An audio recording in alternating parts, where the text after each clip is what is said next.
Ngayon ba, ganito pa rin sponge ang gamit nyo? Madaling masira at talagang nakakapitan talaga siya ng dumi. Ayan nga guys, meron nga akong nabili dito kay TikTok na napakamura lang pero napakasulit nga nitong sponge na ito guys. 1, 2, 3, 4, 5. Napakamura lang nito. 5 pieces na siya guys. And then may 10 pieces pa nga din siya guys dyan sa ating yellow bus. 5 pieces and then meron pa nga siya dyan tag 10 pieces guys. Napakasulit, napakamura. Ganito nga siya guys. Back to back na nga din yung kanyang ganito. Ayan, as in. Napakamura and then meron nga din siyang pangsabit na ganito guys. Napakamura nito, napakasulit. Perfect talaga to sa pang araw-araw natin. Talagang makakatipid pa tayo dito guys. Kaya kung gusto nyo nga din itong napakaraming pangkuskus or sponge na to is andyan lang sa ating yellow basket, i-check out nyo na.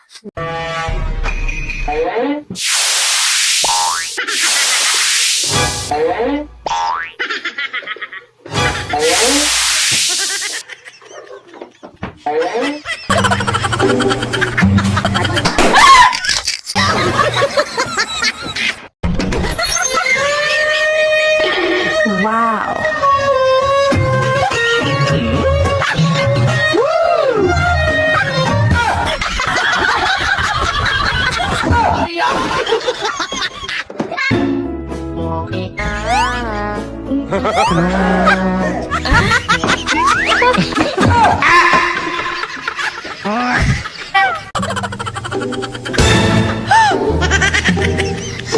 Ginagawa mo!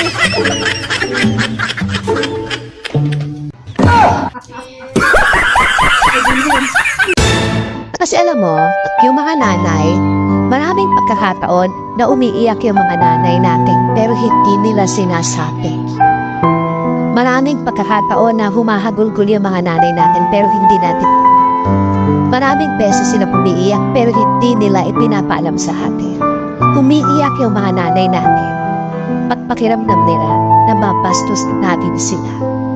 Pag sinasagot-sagot natin sila, pag nagdadabog tayo, pag nagtataas tayo ng boses sa kanila, umiiyak sila kasi feeling nila wala silang kwentang ina.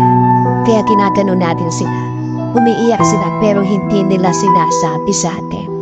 Umiiyak sila pag may hinihingi tayo na hindi nila maibigay kasi nagliliit sila. Hiyang-hiya sila dahil gusto nilang ibigay pero hindi nila kaya. Alam nating nagtatampo tayo. At pag hindi nila maibigay yung umiiyak sila pero hindi nila sinasabi. Umiiyak yung mga nanay natin pag nag-aaway-aaway tayo kapatid. Pag yung ang tatanda na natin pero hindi tayo nagkakasundo-sundo. Gusto niyang mamagitan, gusto niyang sabihin kung sino sa atin ang mali pero hindi niya magawa kasi ayaw niyang magmukhang merong pinapapuran. Nahihirapan siya pag nag-aaway-aaway tayong magkakapatid. Umiiyak siya pero hindi niya sinasabi. At panghuli, umiiyak yung mga nanay natin dahil kahit umiiyak sila, wala tayong pake. Maraming pagkakataon na umiiyak yung mga nanay natin pero hindi nila sinasabi.